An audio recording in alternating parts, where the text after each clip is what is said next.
Howdy folks, that literary lady here. Today is Thursday, May 30th, and it's time for Literary Tip Thursday.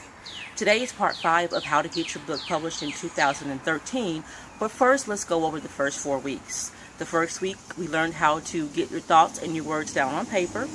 The second week we learned how to establish writing goals, whether it was time per day or words per day.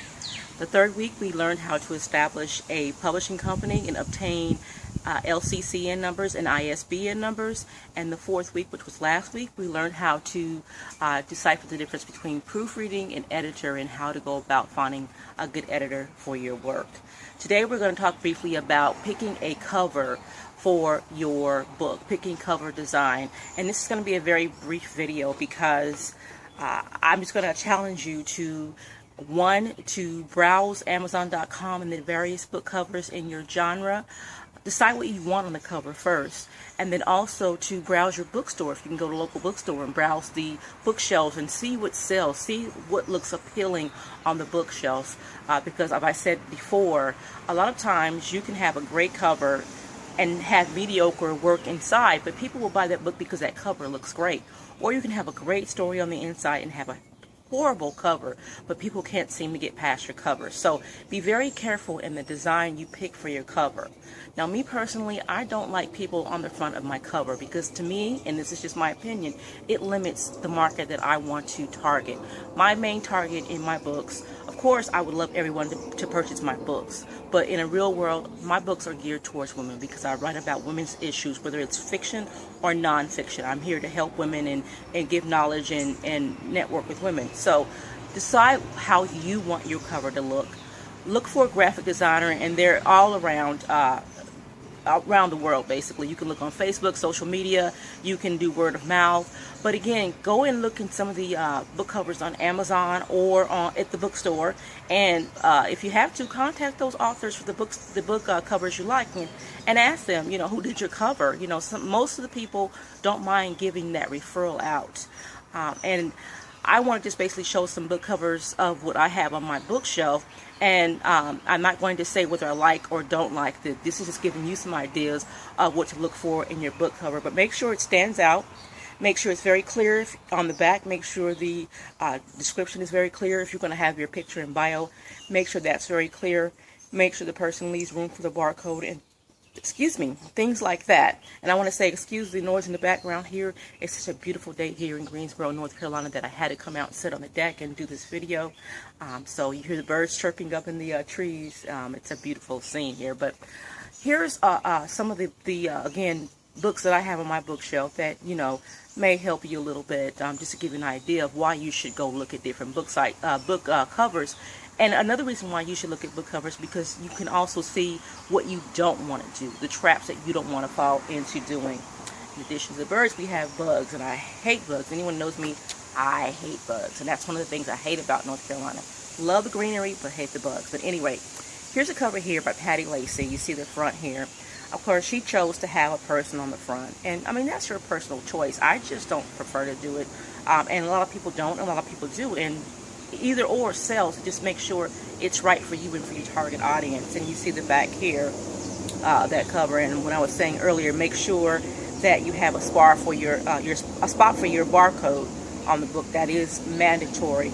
And another thing that people tend to forget when they do their book design is the spine. Make sure the spine, has the appropriate information. Usually it's the title, the author, and then the publishing company logo here. Or you can do the author, book title, or whatever the case, but I would just suggest the book title. So when people are looking at the book on bookshelves, it's easier to read when they're going across books. So that's Patty Lacey's book.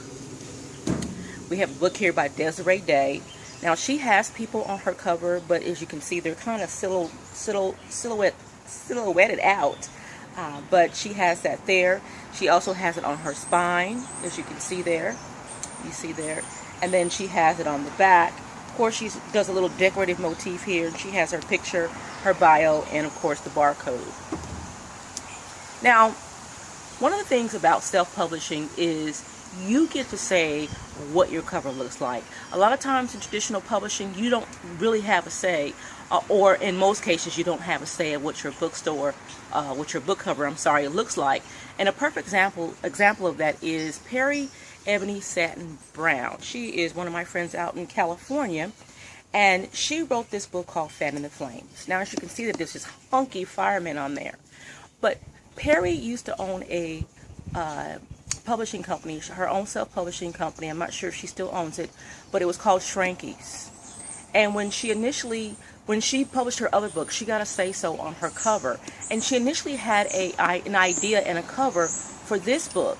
But this book, I believe, was published by One World Valentine. She got a contract through them. And they went in and changed the cover. So in essence, she really didn't have a say-so with a traditional publisher on what her cover would look like. So keep that in mind.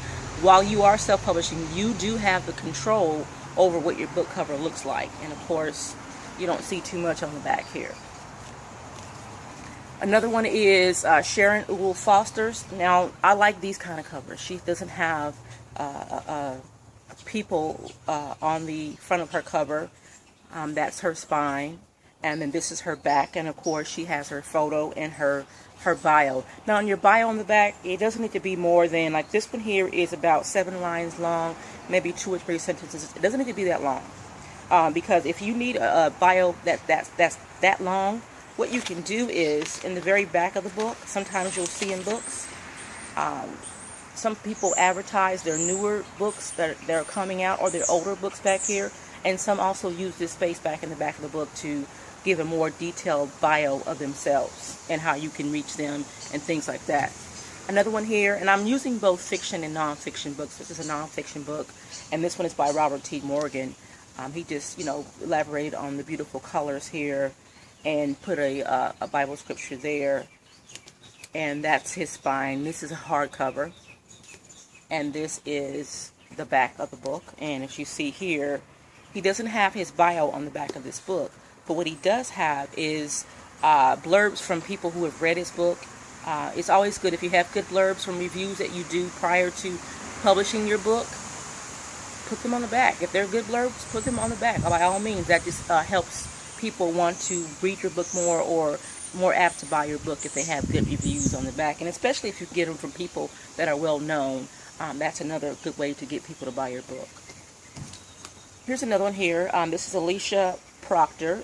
This is a nonfiction Christian book, and as you see, there's no pictures. It's pictures of the mountains and the sky. And spine is pretty simple.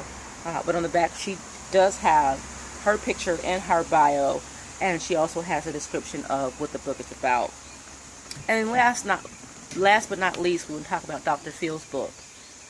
In a lot of nonfiction books where you're giving advice, a lot of people will put their picture on the cover. As for example, I'm working on a diabetes book because I have type 2 diabetes, and on the cover of my book, you will see my picture, and also my That Literary Lady Knows series books. The cover has the picture of my caricature on it.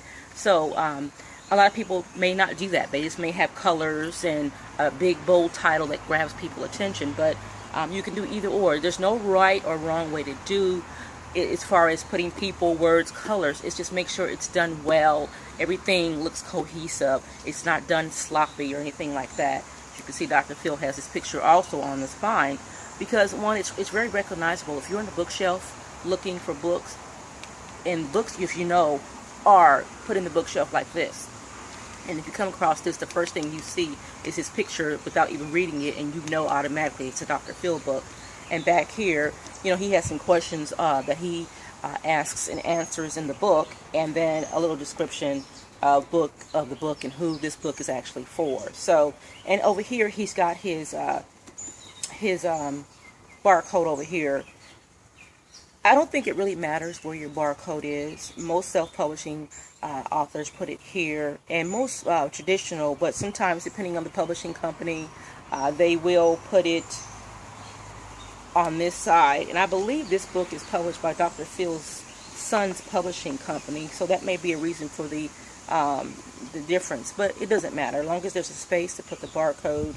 But usually when you're getting the templates from Lightning Source, which is what I use, and Create Space, I use them both, the template has the barcode over here. So there you are, some examples of book covers. Again, I challenge you to go to different bookstores and just browse the shelves and see what books capture your attention, and what books you look at and you're like, okay, I don't like that cover, and think about the reasons why you don't like the cover, or think about the reasons why you do like the cover.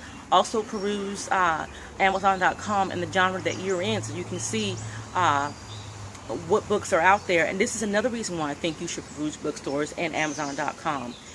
There have been so many times in this industry that I have seen books that come around the same time, within a couple of years of each other, that have the same exact cover.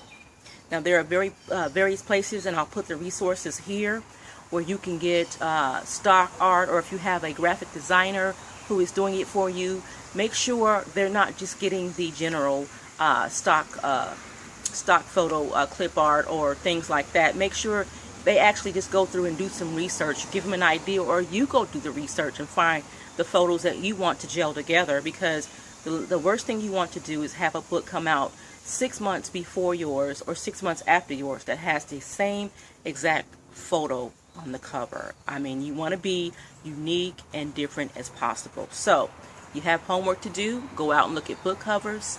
Again, there are some resources right here on the different stock photography websites, and also web designers. But network, find some people on social media.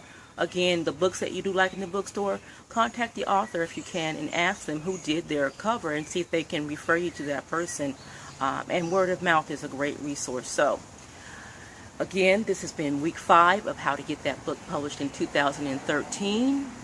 And next week, I think I'm going to talk about how to start marketing your book, because your book you should start marketing your book long before you actually publish that book, because you want to give people anticipation on waiting for that book to finally come out. So you want to give some teasers. You want to make sure the cover's done so you can do some marketing with it. You want to make sure you have a website and or a blog, and some posters or whatever the case may be. You just want to make sure that you are ready, so when that book comes out and people start buying that book, they know what it's about, they've already heard about it, and you're just getting it around, getting the word out to everyone that you can. So again, I am that literary lady.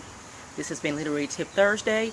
Please go out and enjoy this beautiful day. I'm headed up to a winery, and I cannot wait, and I look forward to seeing you all next Thursday. Have a great weekend.